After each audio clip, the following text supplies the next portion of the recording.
Hello, ladies and gentlemen, it is I, the UmbreonMessiah, and I have a guest with me today. Say hello, Zenmasterslim.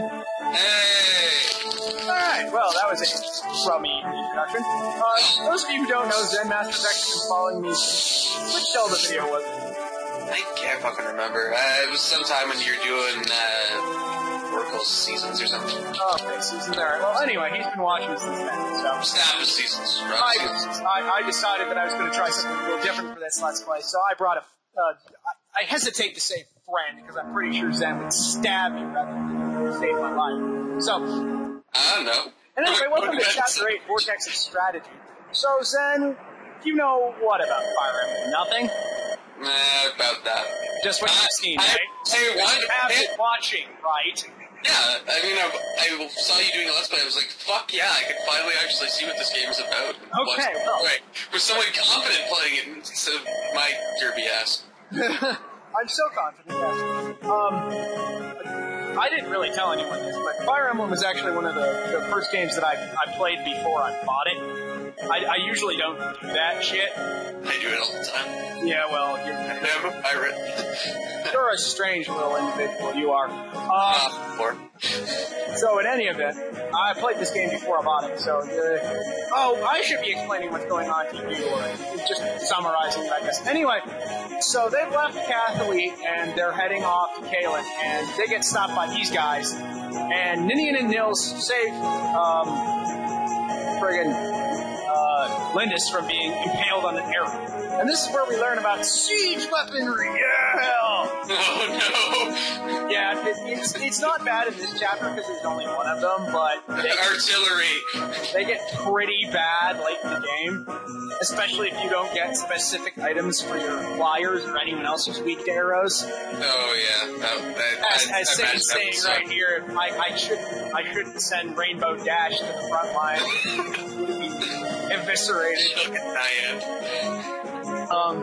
But yeah, Ballista are annoying. In normal mode, they don't hit that often. The game's pretty lenient with them.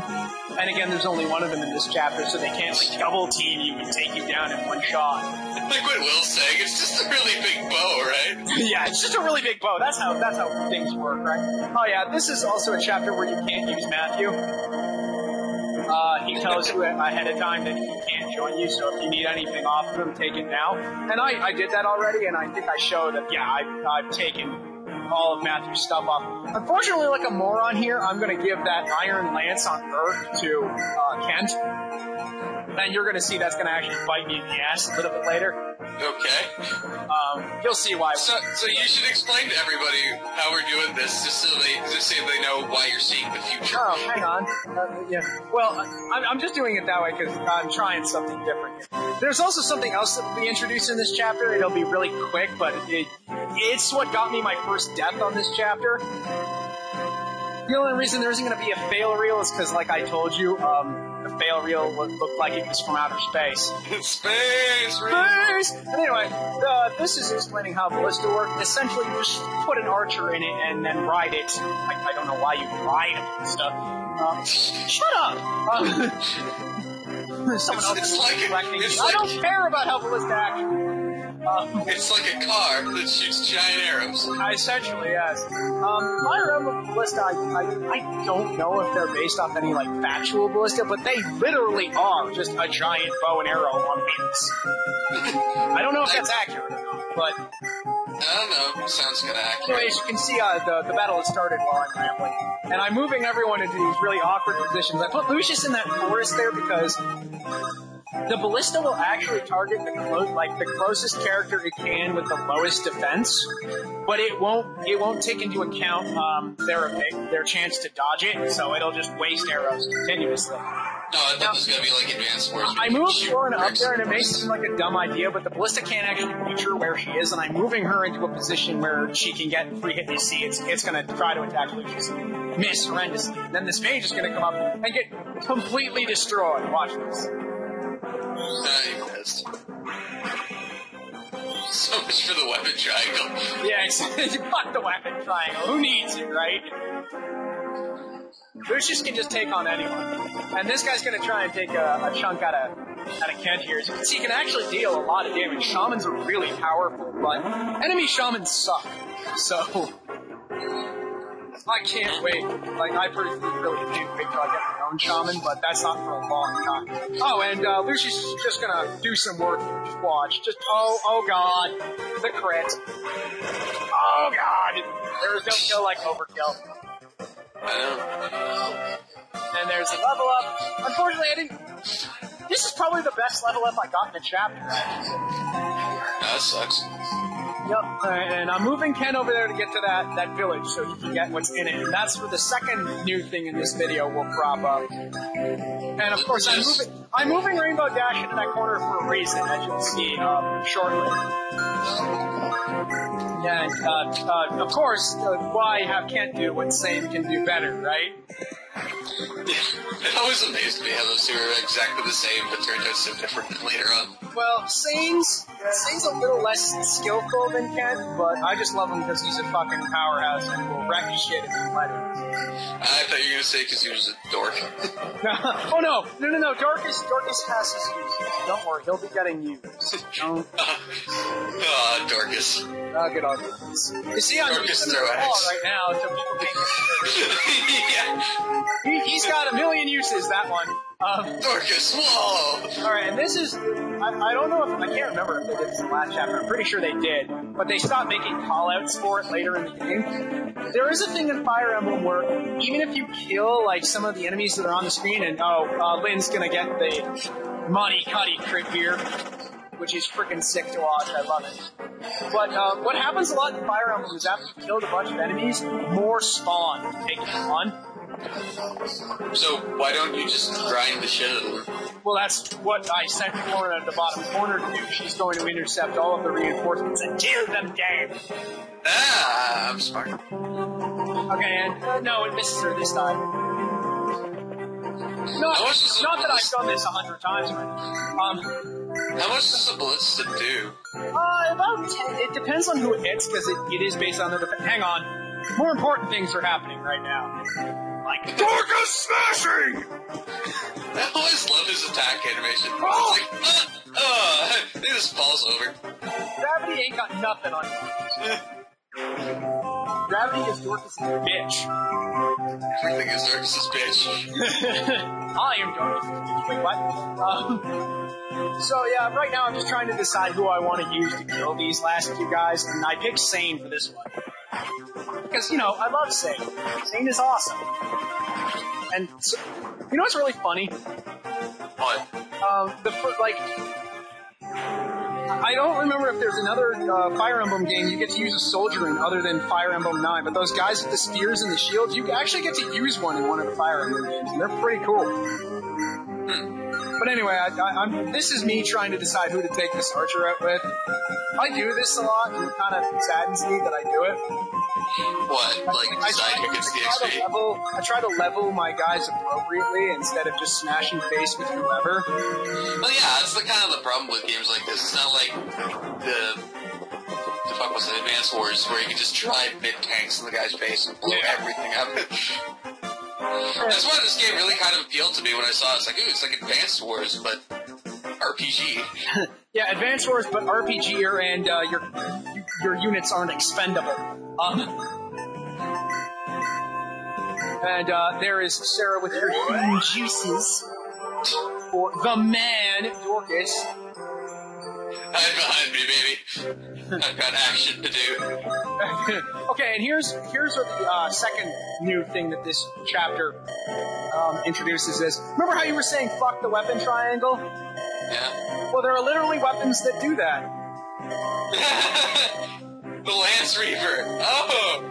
There are weapons in the game that do the triangle backwards. So you've got swords that beat lances, lances that beat axes, and axes that beat swords.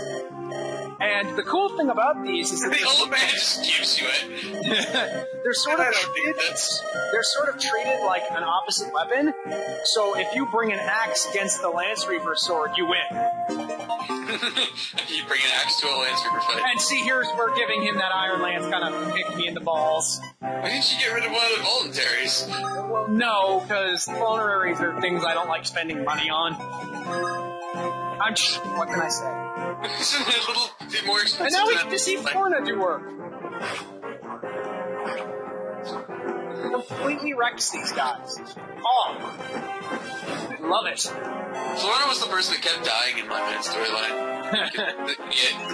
It was like, ooh, I'll just fly over here. I love pathetic, by the way. I hate when my characters don't get strength, and it's especially really annoying for me with Lynn, because Lynn is my favorite lord, but her strength gains are terrible.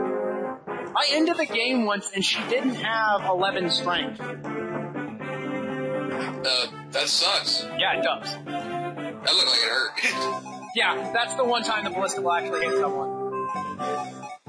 So, yeah. Anyway, I'm going to reposition Florna here and use the only vulnerary she's carrying so she can take on another round of baddies, which is the only other set of reinforcements they'll get. It's just one little chick takes out them all. What are you doing? One little chick on her flying horsey. So, if you get the ballista, do you get to keep it? Or does it go away after this battle? If you kill the guy that's in it, if you have an archer like Will or the other archer that'll show up later in the game, you can actually get in the ballista, ride it, and shoot enemies with it, but it can only shoot as long as it has ammo. Oh. So, these are ballistas in earlier Fire Emblem games, like some of the really early ones were a lot more overpowered, because they were considered their own unit. I think that might be the first one, I'm not sure. But they were. So you have to break the ballista and then the archer? Pardon? So you have to, like, break the ballista and then the archer? I guess. I can't really hear you for some odd reason. Speak up! Speak up, bitch! But yeah, they're considered their own unit, so I'm talking over all the action. Yeah, action, it's Lynn killing a bandit. We haven't seen this much. They were their own unit, so they got their own weapons with their own ammunition, and which meant you constantly had a unit that could attack from like 20 squares away. It was ridiculous. Jesus. But anyway, here I'm going to use Will to take out this bandit. And you're going to notice in a moment. I think I show it off. I can't remember. But all of those guys in the fortresses around the boss have Reaver weapons. So they reverse the weapon triangle. Oh, Lynn leveled up again. I love that little tiny level up thing, but here again, it's no strength. Speed defense, great. Yeah, I know. Anyway, I'm going to send up Rainbow Dash there for Sarah to heal. Make whatever fan fiction you want about this. I'm sure someone beat you to it. I really wouldn't. Good. I'm no good at fanfic. Good. Then I don't have to kick you out of this call. Oh. And, there's Dorcas and Sane setting up the perimeter. It's not like those guys are going to leave the fortresses anyway. Yeah, the rest of this is kind of uneventful. They did. Oh, yeah, and I prepared. See, here's the thing. Oh, goody. Sane. I like that animation. Spinny, spinny, whack. Oh, I'm sorry. Am I interrupting you again? No. Oh, okay. Well, here's the thing. Even in hard mode, the computer's pretty dumb. Oh. Like, they will attack the closest thing they can. Kill the NPCs. Which means that, like, the guy with the lance, like, the guy with the axe reaver will run into the guy with the sword and get completely trashed. It's too bad this isn't like Final Fantasy Tactics where you can just steal everything. Well, you can, the thing is you can't steal weapons, you can only steal items, so... Dorcas smash all! Dorcas smash guy with shitty weapon. Yeah, exactly. And that, by the way, is probably the only time you're ever going to see Dorcas attack a guy with a sword. Otherwise, he'll just get trumped. Yeah, exactly. Anyway, and now I'm closing in on, like, the last fight, so I was thinking what to do with Sane here, and I figured I'll wait there for one turn to see what the bandit does. And this is where I kind of got overconfident. I forgot that bandit's carrying the sword reaver. So what happens? And I'm like, oh shit! Wow. But then I realized Sane is a monster, and he takes out the guy with the sword reaver.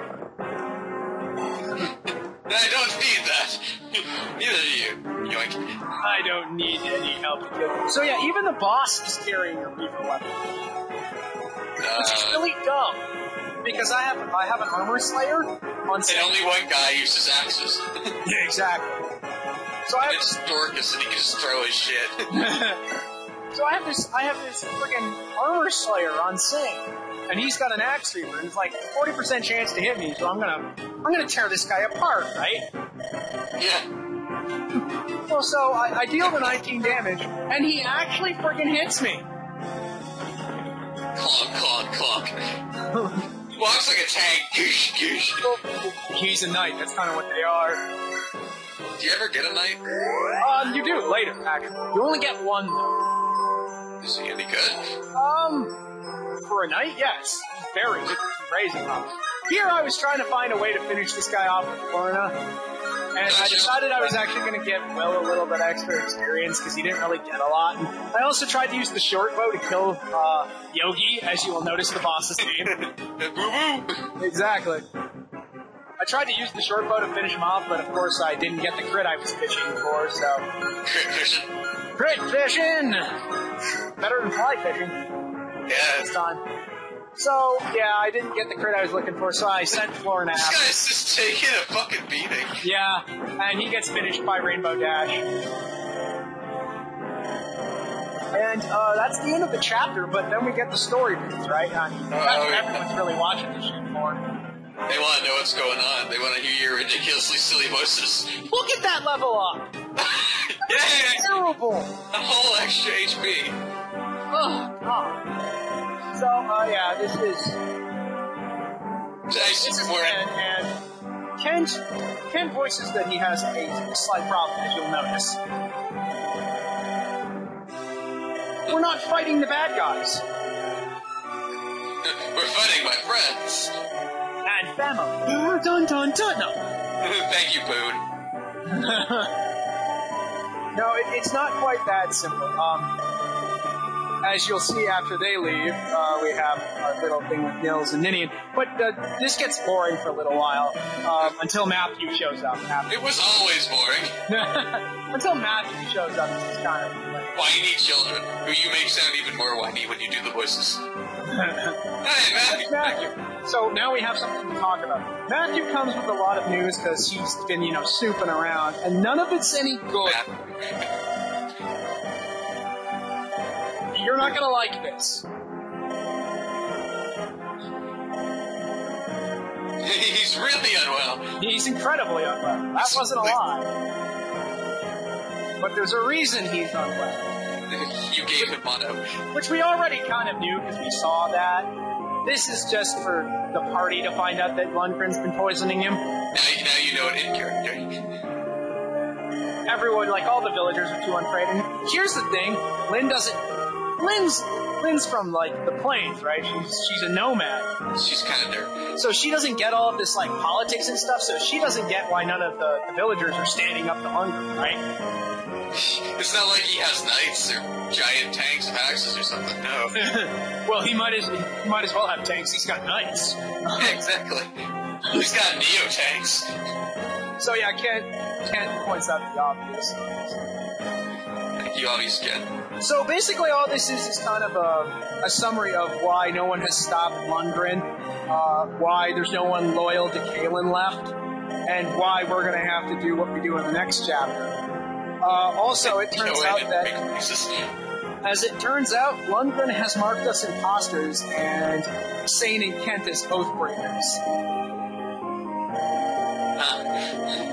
Essentially, he's saying that Lynn is an imposter and that Sane and Kent are evil bastards. Oh!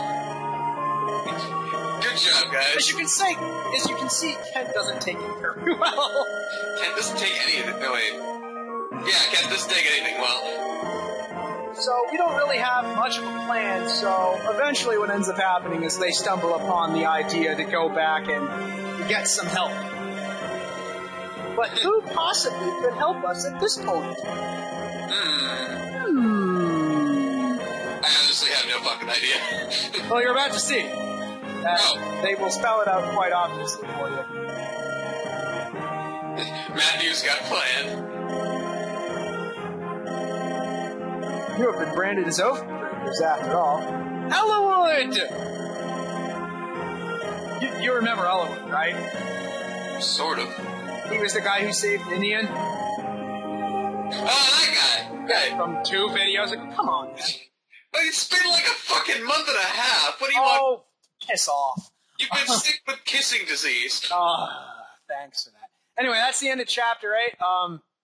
Not much else to say. There's the black screen, but we're still recording, so. That's all right. I guess see you guys next time. Thanks for joining me, Zen. Yeah, maybe next time. All right, then. Get better. Oh, thank you.